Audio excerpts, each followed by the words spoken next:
Hola amigos, vamos a comenzar con el repaso de la lección para el sábado 18 de octubre del 2025, Monumentos de Gracia. Vamos a orar antes de comenzar.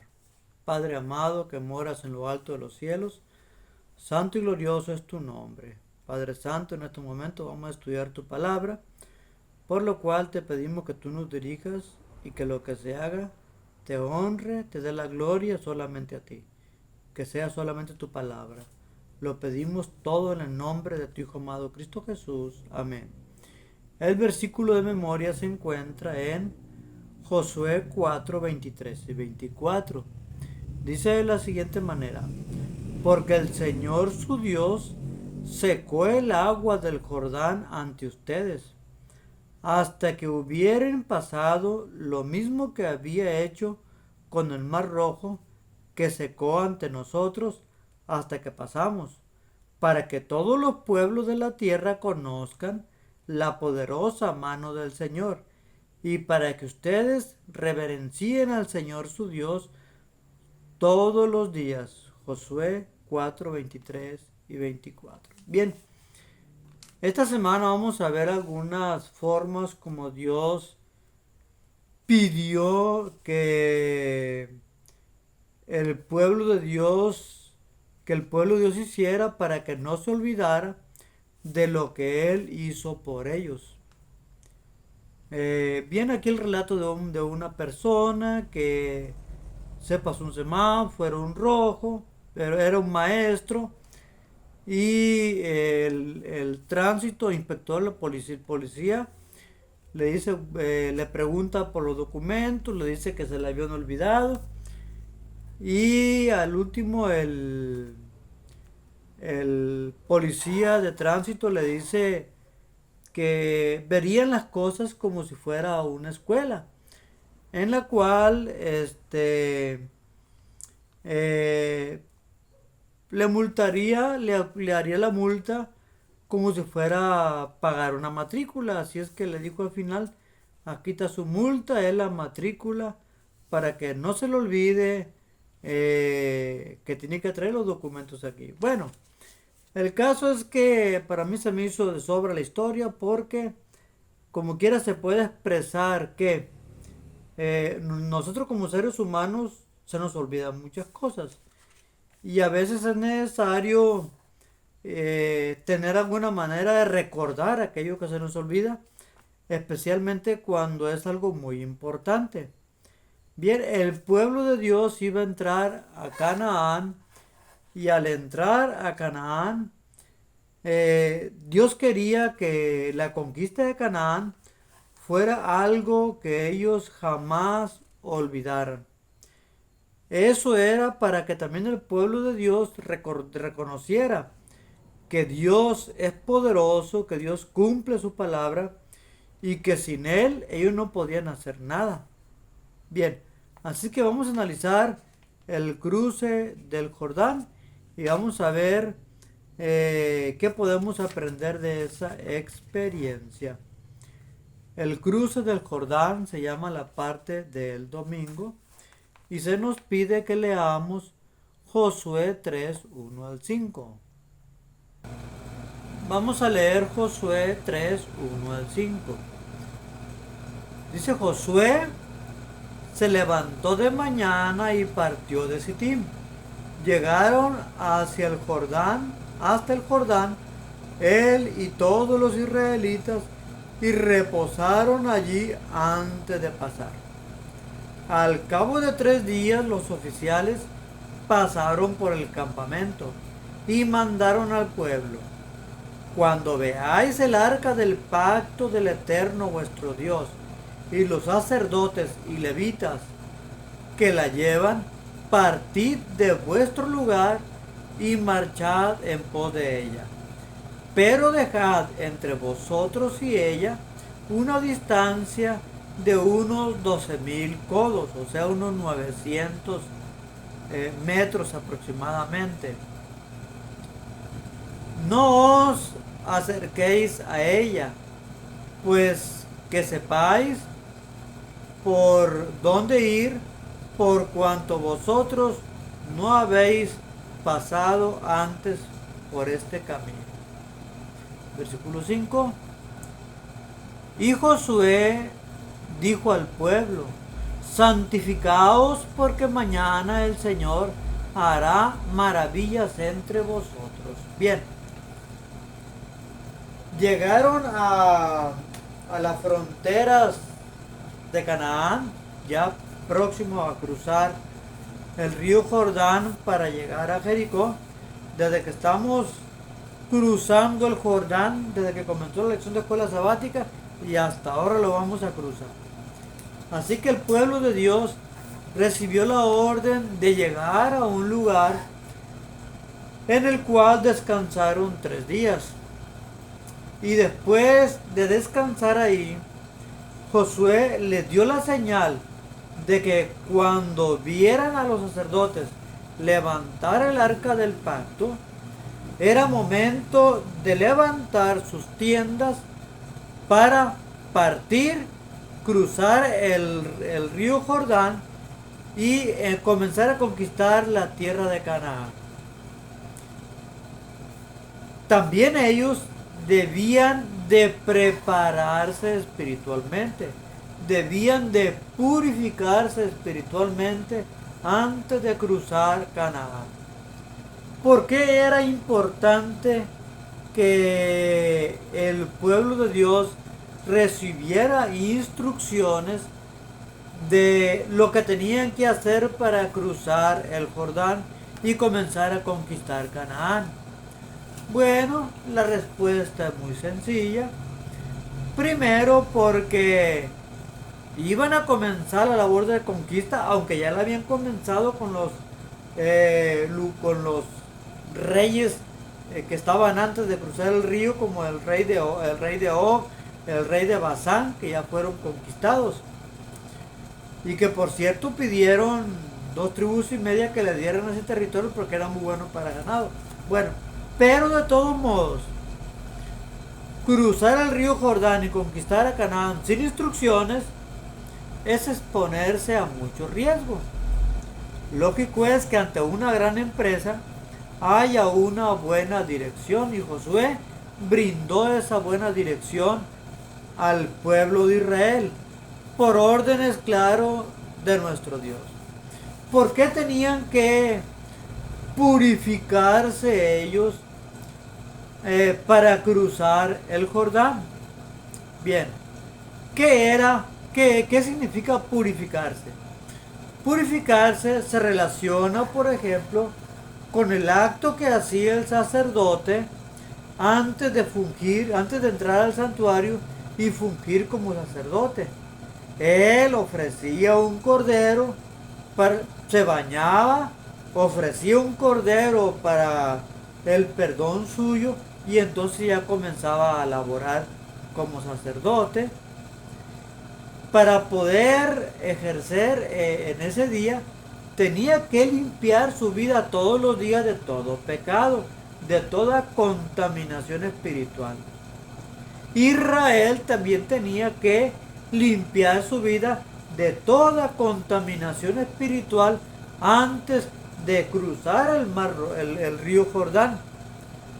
¿Por qué? Primero, por varias razones.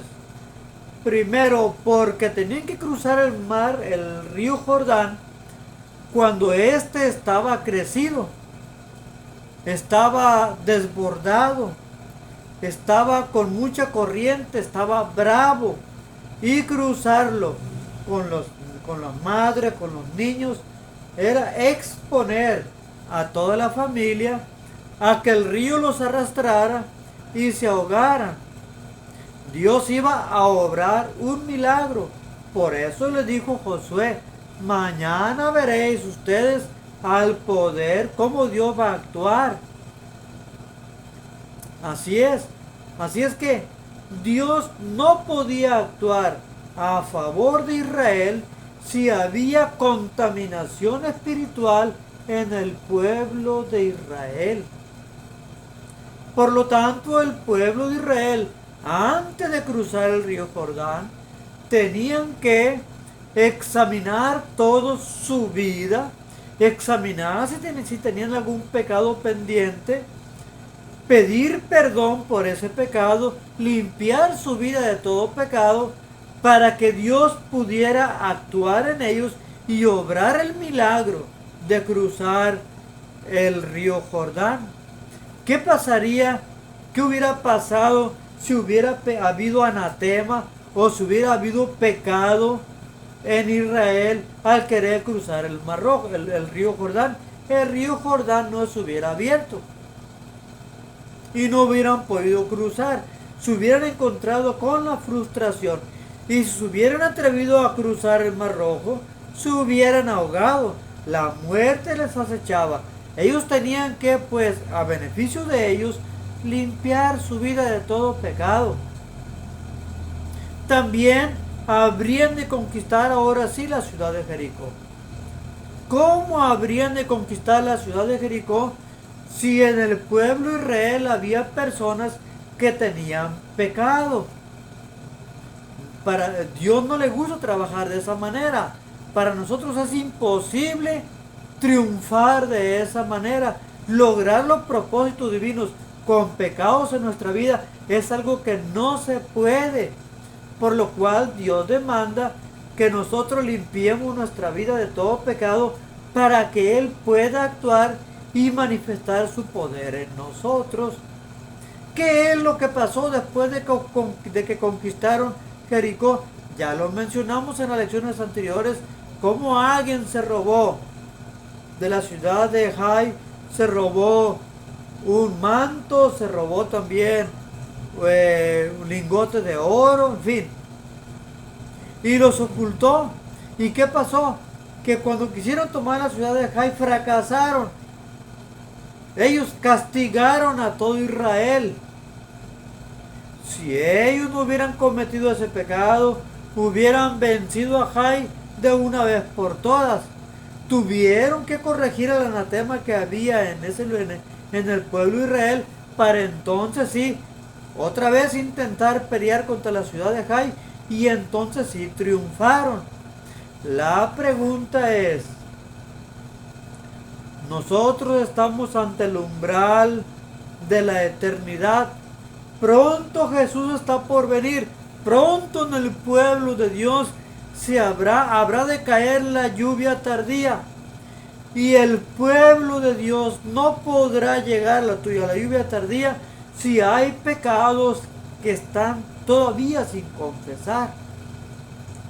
Así es que yo insisto en lo mismo. Con un solo pecado que haya en nosotros, no vamos a poder estar listos para la lluvia tardía que se avecina. Y este tiempo lo tenemos muy a la mano, muy cerca. Los eventos en Estados Unidos nos dicen que la ley dominical no tarda en establecerse, y no es que sea pesimista. Muy probablemente el próximo año lo hagan. No sé cuándo, pero de que está muy próximo a realizarse, está muy próximo a realizarse. Y muchos estamos dormidos todavía, creyendo que acariciando el orgullo, acariciando la vanidad, acariciando pecados en nosotros, vamos a poder estar limpios como para que el Espíritu Santo habite en nosotros. Muchos creen que el sello de Dios será puesto durante la lluvia tardía, durante el tiempo que se promulga la ley dominical. Ese es un error fatal que no debe de existir en el pueblo de Dios. ¿Por qué? Porque si hay un solo pecado en nosotros que contamina, que hace apestar nuestra persona delante de nuestro Dios, el Espíritu Santo no va a querer entrar a ese cuerpo pestilente, apestoso, que huele mal, porque hay algo que le pertenece a Satanás y que está en nosotros. Porque si estamos en esa condición, Satanás tiene todo el derecho de reclamarnos a nosotros, y Dios, por respeto a la justicia, tiene que callarse, tiene que guardar silencio, no puede hacer nada sino permitir que Satanás triunfe sobre aquella persona por un solo pecado que hay. Es momento para que pensemos seriamente en la condición espiritual en la que estamos. Es momento para que nos pongamos en paz con Dios ahorita que hay oportuno socorro. Porque cuando se dicte la ley dominical y se deje venir la lluvia tardía en nosotros, solamente la recibirán aquellos que se hayan limpiado completamente de todo pecado. Cuán importante es, por lo tanto, mantener nuestra vida limpia delante de Dios, no contaminarnos con el mundo, no contaminarnos con nuestros deseos carnales que deben de estar sujetos completamente por el Espíritu Santo. Pero el Espíritu Santo no puede sujetar nuestra carnalidad si hay algo de nuestra carne que nosotros no queremos despojarnos de ello. Por lo tanto, despojémonos de toda maldad, despojémonos de todo pecado, para que el Espíritu Santo habite en nosotros y nos faculte el triunfo en la lluvia tardía y nos dé la facultad también de triunfar en el tiempo de angustia de Jacob, cuando ya no habrá intercesor. Así es que no nos ilusionemos. Limpiemos nuestra vida de todo pecado, porque si no, no vamos a poder triunfar. Bien.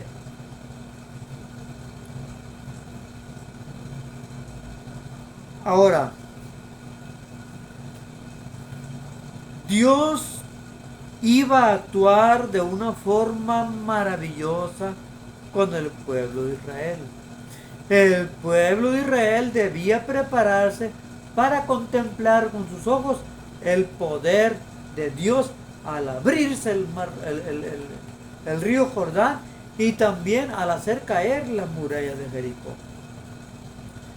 Mientras que nosotros no estemos acostumbrados a conocer el poder de Dios en nuestras vidas, si no estamos acostumbrados a que el poder de Dios se manifieste en nosotros, cuando el poder de Dios se manifieste, no vamos a estar capacitados para distinguir ese poder y vamos a caer. Así de sencillo. ¿Qué era lo que pasó con el pueblo de Israel cuando vino Jesús? No conocían a Jesús, no sabían de quién se trataba. Por lo tanto, Jesús nació y no lo conocieron. Así que nosotros debemos pedir a Dios perdón, que el poder transformador de Dios se desarrolle en nuestra vida, transforme nuestras vidas, para que entonces sí, cuando veamos al Espíritu Santo actuar con todo su poder, digamos: si pudo actuar con todo su poder en mí y transformarme de tal forma que puedo ser semejante a Jesús, ¿cuántas más cosas no puede hacer con las demás personas? Que sanar enfermedades, que resolver problemas, que darnos poder para predicar el Evangelio. En fin, Dios se va a manifestar con poder y debemos estar acostumbrados a ver cómo Dios se manifiesta con su poder mediante el Espíritu Santo. Pero si no hemos sido purificados por la sangre de Cristo, Dios no puede actuar a nuestro favor. Mi hermano, con sinceridad y con todo el corazón te lo digo: examina tu vida, piensa bien en tu vida, pídele perdón a Dios por tus pecados, limpia tu vida, purifica tu vida, porque estamos por cruzar el río Jordán para llegar a la patria celestial. Prepárate, mi hermano, no la pienses dos veces. No esperes ir a la iglesia, que hagan un llamado en la iglesia para pasar al frente y que todos vean que te quieres consagrar. No, en tu casa, cuando tú estudias la lección de escuela sabática, cuando tú lees el año bíblico, Cuando tú estás en relación íntima con Dios, haz conciencia de tus pecados, pídele a Dios que te recuerde todos los pecados que no han sido confesados, confiésalos a Dios y que Dios te los perdone por los méritos de Cristo en el Calvario. Y cuando eso haga Dios, entonces pide que Dios haga que el Espíritu Santo te posea, que no esté trabajando contigo sino dentro de ti, para que te transforme, mi hermano, y que Él se le actúe en lugar de ti. ¿Qué te parece? Vamos a orar. Padre amado que moras en lo alto de los cielos, santo y glorioso es tu nombre. Padre eterno, reconocemos nuestro pecado. Reconocemos que estamos por entrar a la Canaán celestial y que en la condición en la que estamos no estamos purificados, por lo tanto no estamos preparados para ver cómo se manifiesta tu poder. En la condición en la que estamos, tu poder no puede ser manifestado, por lo tanto te rogamos, Padre Santo, cada quien en sus casas está examinando su vida para ver cuál pecado no ha confesado ante ti. Y hoy, Padre Eterno, nos unimos todos al confesar nuestro pecado particular que tenemos, que no hemos confesado a ti, o todos los pecados que hemos cometido ante ti. Queremos que tú nos los perdones, Padre Santo, que purifiques nuestras vidas, porque tú habrás de actuar con poder durante la lluvia tardía. Tú habrás de atraer al mundo a tu pueblo, pero necesitamos estar limpios delante de ti para que tal cosa suceda. Por lo tanto, perdónanos, Padre Eterno, y capacítanos con tu Santo Espíritu, que more en nosotros, que habite en nosotros, que nos posea, y que también manifieste su poder en la predicación del Evangelio. Y que también ese poder nos llegue a triunfar siempre sobre el pecado, de tal forma que nos gocemos cuando tú y tu Hijo vengan por tu pueblo. Pedimos que solamente se haga tu voluntad. En el nombre precioso de tu Hijo amado Cristo Jesús. Amén.